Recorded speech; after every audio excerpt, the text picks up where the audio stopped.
My mom left, and now am parenting 5 of my siblings at the age of 19. When my mom asked me to watch my siblings for a week, I agreed.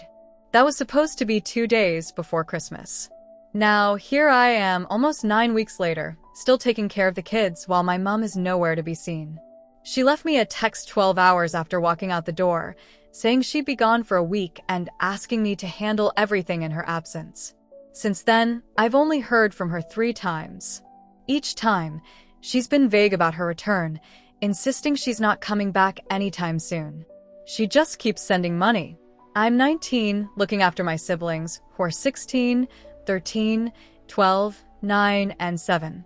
Honestly, it's not a massive change from before because even when Mom was around, I did most of the parenting anyway. We live with our Nan, but she doesn't really step in to help either. My older siblings are long gone, with their own lives far away from this mess. The big question that's been haunting me is whether Mom being gone is a legal issue. Would social services get involved if they knew? I'm terrified that the kids might be taken into care.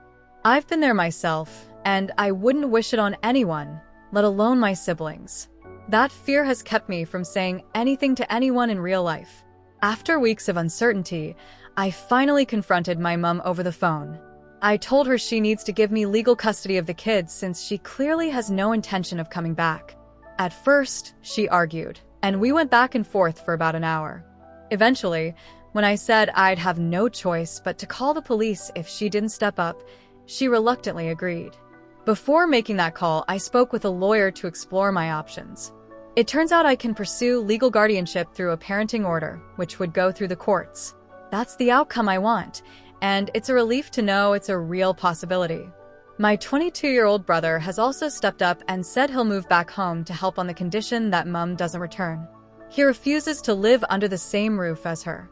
His support, both financially and emotionally, will be a huge help, especially for our youngest brother, who could really use a positive male role model. If for some reason I can't secure custody, my Nan could be an alternative.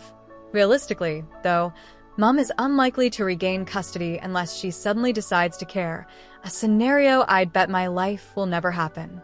Now, I'm focusing on creating a better environment for my siblings. Our house has always felt more like a chaotic house share than a proper home. Everyone's been doing their own thing, running wild without much guidance. It's become clear to me that this lack of structure isn't sustainable. I grew up the same way, and I don't want that for them. So, I've started implementing routines, rules, and boundaries.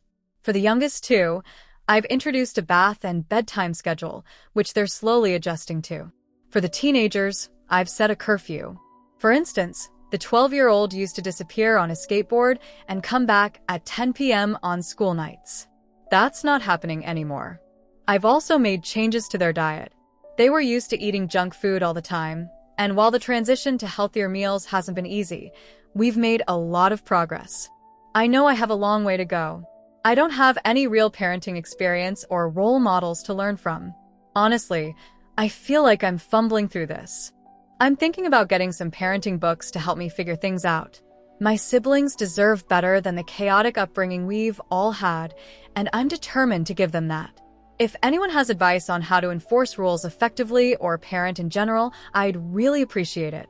I'm learning as I go and try my best, but I know this road won't be easy. I'm back with another update for everyone who has been following our journey.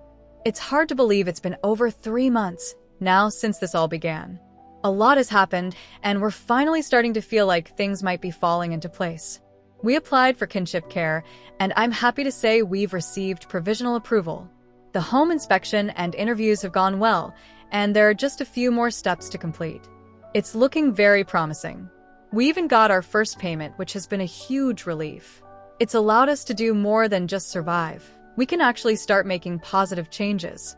The caseworker mentioned that they strongly prefer keeping the kids with us rather than finding placements, so that reassurance has been a weight off my shoulders. My mom hasn't contacted us in a while. We half expected her to show up on Easter since she usually makes a dramatic scene about missing our dad, but thankfully, she didn't. Meanwhile, our Nan is still staying with our aunt, claiming she can't bear to be around us. According to her, my attempts to feed the kids healthy meals and set rules make me think I'm better than everyone else. Honestly, I'll take that criticism if it means the kids are eating well and staying safe. A lot of people suggested co-sleeping with my youngest sister to help her feel more secure, so I've been doing that. It's helping a little. She'll actually lay down now, but it's still a struggle. She cries a lot and clings to me, so I've pretty much accepted that my bedtime is now hers.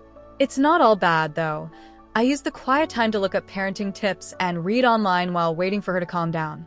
She sleeps in my single bed with me, which isn't ideal since I also share a room with my 16-year-old sister, who isn't thrilled about the arrangement. I got her earplugs and told her she could use the 7-year-old's bed in the other room if she prefers. For now, we're making do until we can move to a bigger house, though that's still a distant goal. The co-sleeping has brought up some sweet moments, though. My sister mentioned how we used to have sleepovers in my bed when she was little. She doesn't know that it was because our mom sold her crib to spite our dad, but her memory of it made my heart ache. She's also started opening up more, saying she doesn't feel safe or happy. One night, she said she wished I were her real mom. I told her I already am because I've been taking care of her whole life and will never leave her. That seemed to comfort her, and she's been a bit happier since. I even plan to put a picture of us in the little purse she carries everywhere. I know she'll love it. My brother and I have butted heads a few times over discipline. He's stricter than I am, which is usually a good thing since the kids definitely need structure, but we had a major disagreement when he smacked our 9-year-old brother. I absolutely lost it on him. Growing up, we endured far worse, and while I've smacked the kids before in moments of frustration, I've made a firm decision to stop. I explained my stance, and my brother agreed not to do it again. He apologized to our brother, and I genuinely believe he won't cross that line anymore. It's a learning process for both of us, and we're trying to figure out effective ways to enforce rules without resorting to physical discipline. Our dad used an electric cord as a whip, so even one smack feels mild compared to our childhood, but I know we can do better for these kids. The younger two had been struggling with severe constipation, likely due to malnutrition and poor eating habits. After a stressful visit to the doctor, we ended up having to give them suppositories. It was a nightmare, lots of tears and resistance, but it had to be done. My brother even had to step in to help with the 7-year-old when she outright refused. It was awful, but they're both feeling much better now, and I'm obsessed with ensuring they eat properly to avoid a repeat. The change in their moods and energy levels since addressing their health issues has been amazing. We're also working on getting the older 3 to the doctor next week and tackling dentist appointments soon. Therapy is in the works, with telehealth sessions lined up. The teenagers are resistant, but I'm hoping they'll at least give it a try. My 16-year-old sister has been a challenge. She took my ID to sneak out, but my brother grounded her, and surprisingly, she's been listening. She hasn't tried sneaking out again, so maybe we're making progress. Our 12-year-old brother has been doing great, though. He's completely idolized our older brother and now spends all his free time with him. The kid even loves doing homework with him. It's wild. I used to struggle to keep him home and safe, but now he doesn't want to leave the house as long as my brother is around. Things are far from perfect, but I feel like we're finally getting somewhere.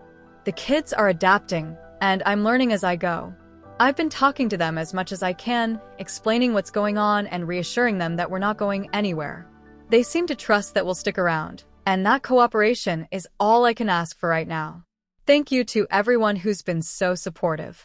Your advice and encouragement have genuinely helped us make real improvements in our lives. I'll keep updating as long as people find this helpful, and as long as I need advice, which I'm sure will be often. It's been about 5 months now, and I thought it was time for another update since my inbox is still flooded. I can't possibly reply to everyone individually, so I'll lay it all out here for anyone who's been following along. First of all, thank you to everyone who sent kind messages and offered support. I truly appreciate it. I've tried to read as many as I can, but replying to hundreds of messages has been overwhelming. One of the big things coming up is a visit from my older sister, the second oldest. She and my older brother don't have the best relationship because of some issues from their teenage years. Back then, the 3 eldest siblings tried living together after leaving home, but with no real support, it was a disaster.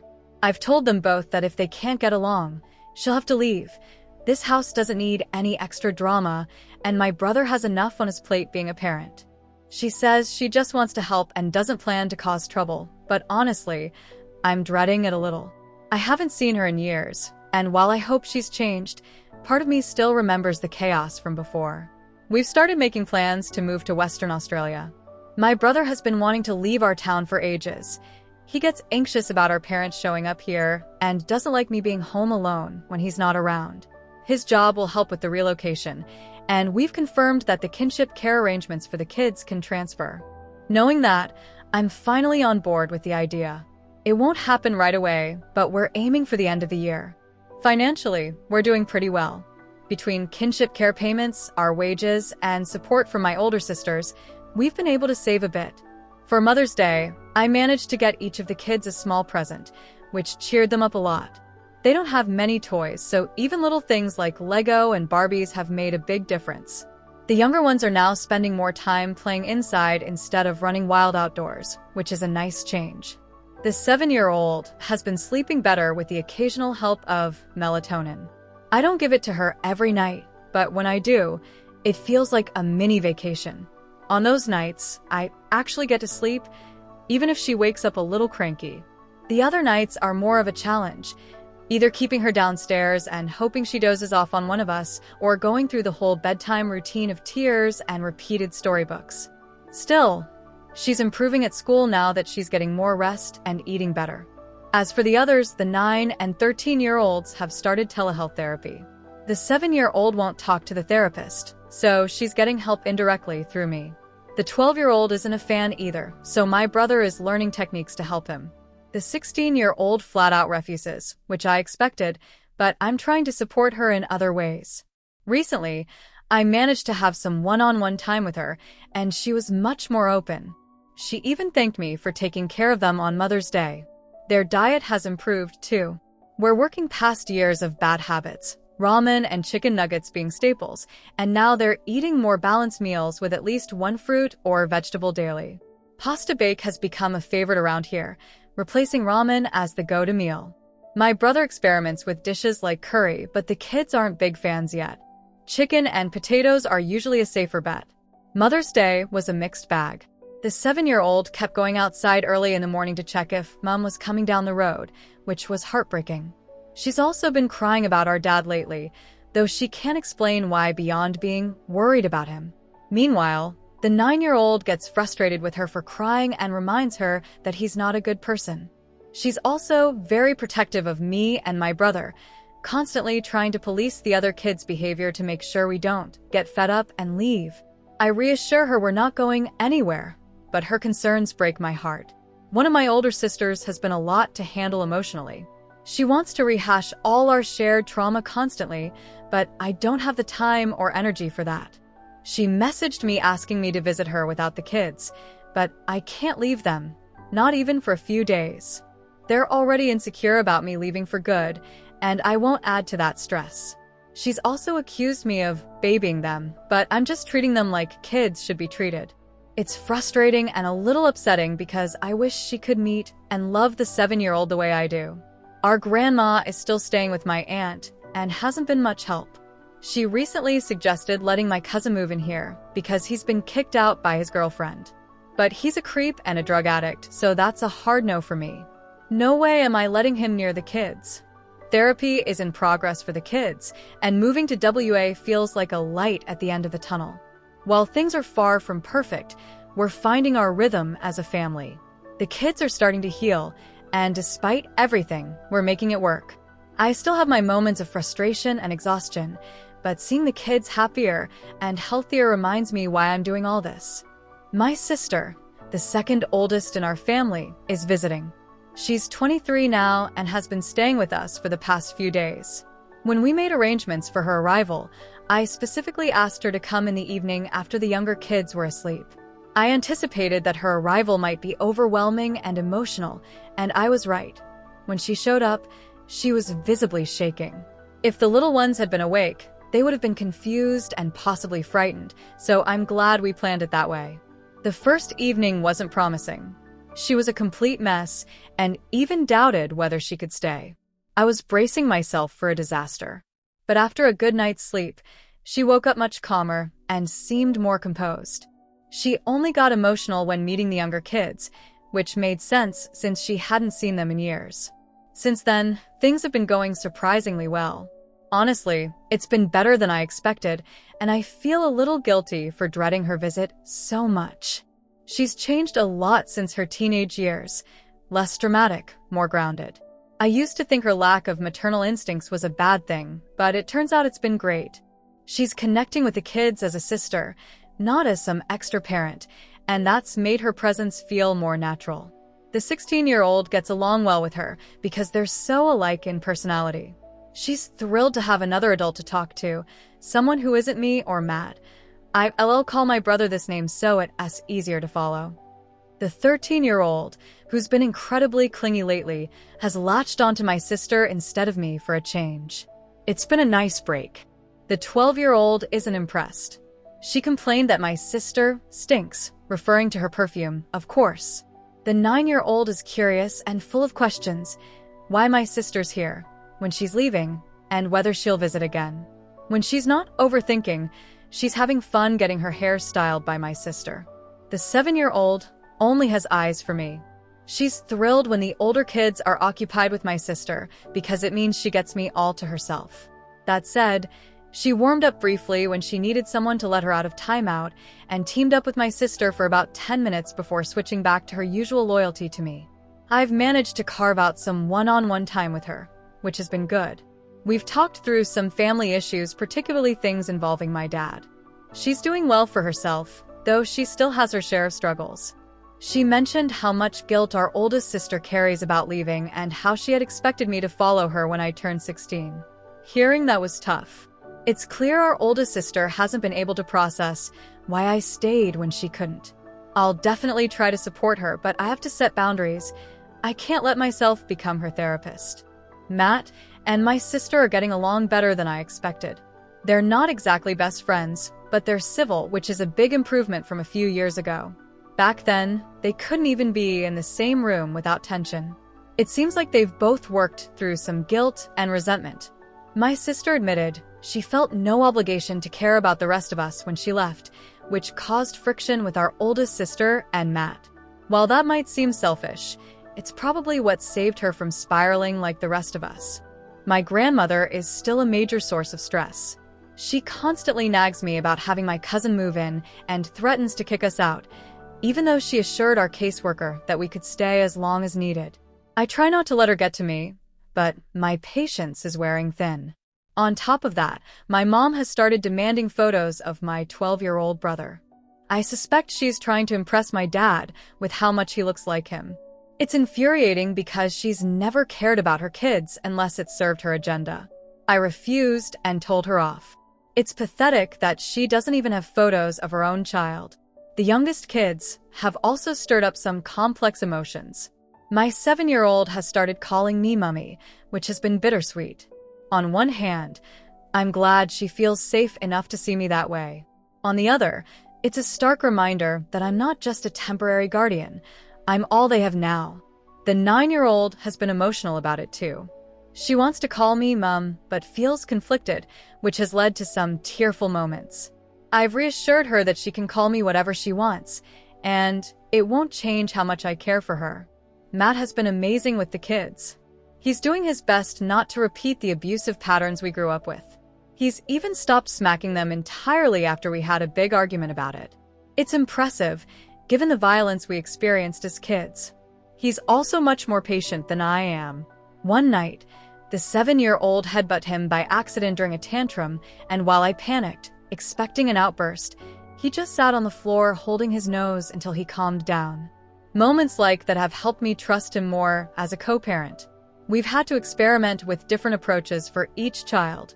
The 16-year-old responds better to Matt being the disciplinarian, while I take on a more supportive, sibling-like role. The 13-year-old, on the other hand, only listens to me and gets upset if Matt tries to discipline her. The 12-year-old is unpredictable. He'll curse at me one moment, but cry when Matt scolds him. He's starting to listen to me more, but only if I make him focus on what I'm saying. The 9-year-old is generally easygoing, but occasionally has meltdowns that test everyone's patience. And, of course, the 7-year-old clings to me like glue, terrified that I'll leave her. Despite everything, we're making progress as a family. It's far from perfect, but we're learning as we go. Every day feels like a new challenge, but we're all trying our best to break the cycle of dysfunction we grew up in. For now, that's enough. It's been a couple of months since my last update, so here's where we're at right now. My 16-year-old has been really up and down. Some days, she's a dream, polite, easy to be around, but then other times, it's like trying to figure out what's going on inside her head. She had been making progress, asking if she could go out, telling us who she was with, where she was going, and what she was doing. I thought we were making headway, but a couple of weeks ago, I went to check on one of the other kids around 1 a.m., and my 16-year-old wasn't in bed. She wasn't anywhere in the house. I called her 10 times, and she had snuck out. Her excuse was that we were already asleep when she was invited out, so she didn't ask. That's just nonsense, though. She knows I wasn't asleep. I was in bed with the 7-year-old, with my phone right next to me. She could have texted me. It's that kind of stuff that makes me feel like I need to keep tabs on her, especially at night. She also likes to argue with me when it comes to disciplining the younger kids, which is ironic. She thinks she should be able to do whatever she wants, and I'm the evil parent for telling her no. But if the younger kids are misbehaving, she says I'm a soft pushover. The 9-year-old has been tormenting the 7-year-old, and I've been trying to handle it with advice from a therapist and what I've read. The 16-year-old sometimes steps in, but not in a helpful way. She'll slap the 9-year-old back, which only makes things worse. I can understand why she does it because I used to want to do the "you hurt her, I'll hurt you" thing when the younger kids acted out. That was how my parents dealt with things, but I'm trying to be better. So now, I spend half my time trying to keep the 9 and 7-year-olds apart, and the other half arguing with my 16-year-old about discipline. The 9-year-old's worst incident was hitting the 7-year-old on the head with a metal water bottle. Matt lost it. Well, as much as you can lose it with a 9-year-old. She's been better since, but she's still not great. She's frustrated because the 7-year-old doesn't want to play, and they used to be inseparable.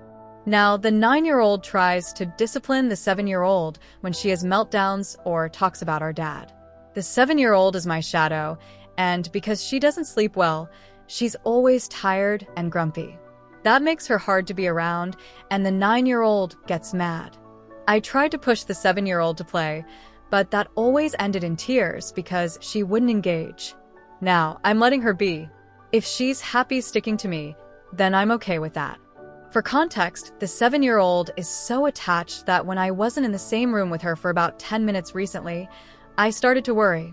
I found her sitting on the 12-year-old's lap, watching him play a video game. That was a huge moment for me because it's the first time she's ever shown interest in something other than me or Matt. I almost cried. With the 9-year-old, we're trying to give her more one-on-one time.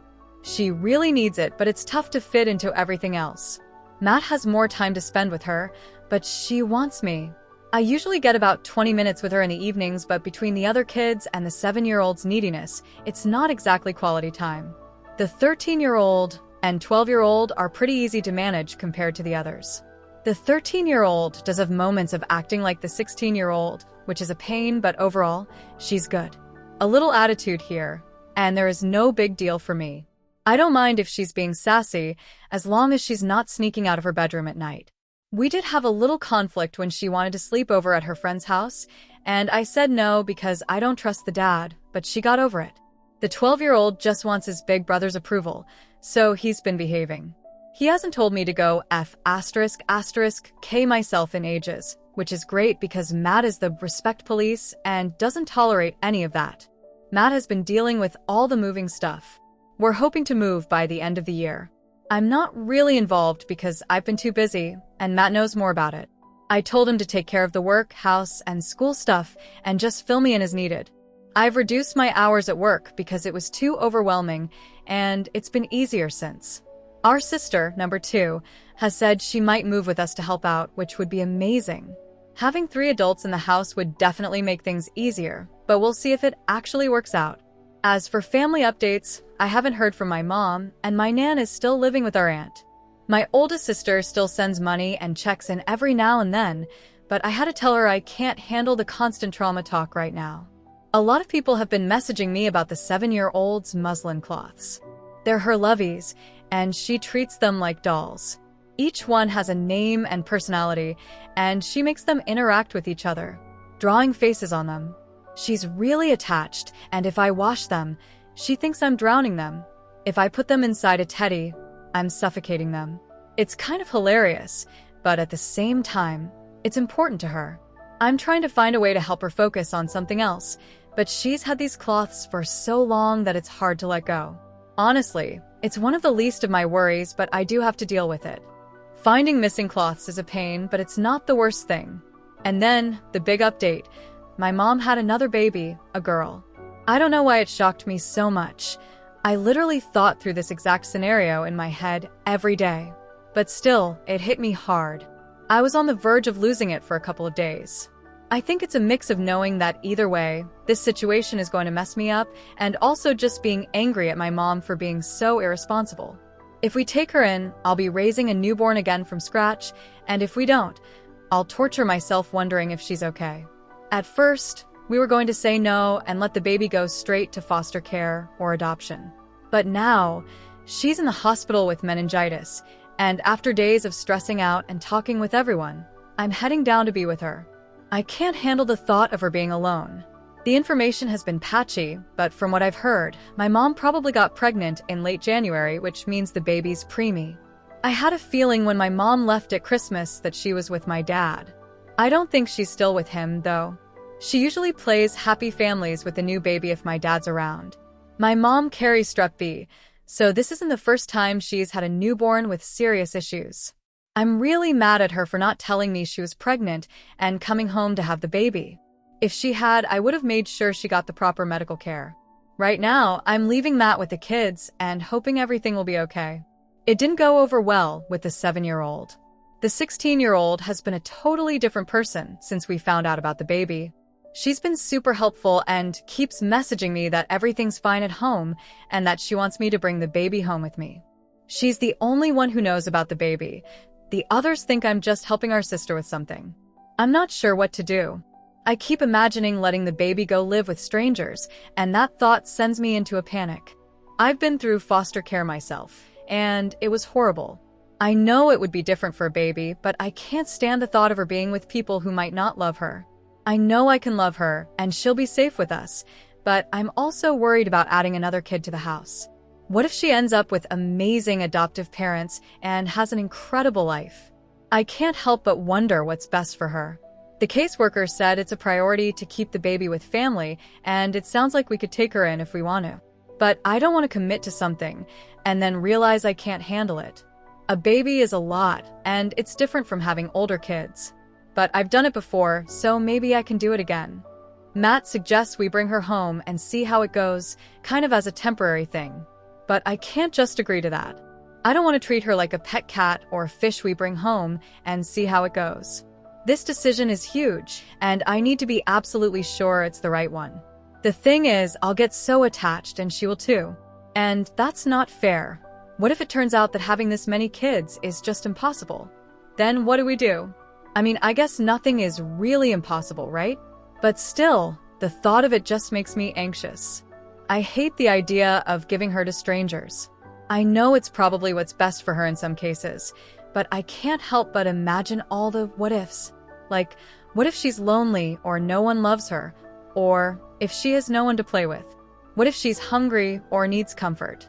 I'll be constantly thinking about her, obsessing over every detail.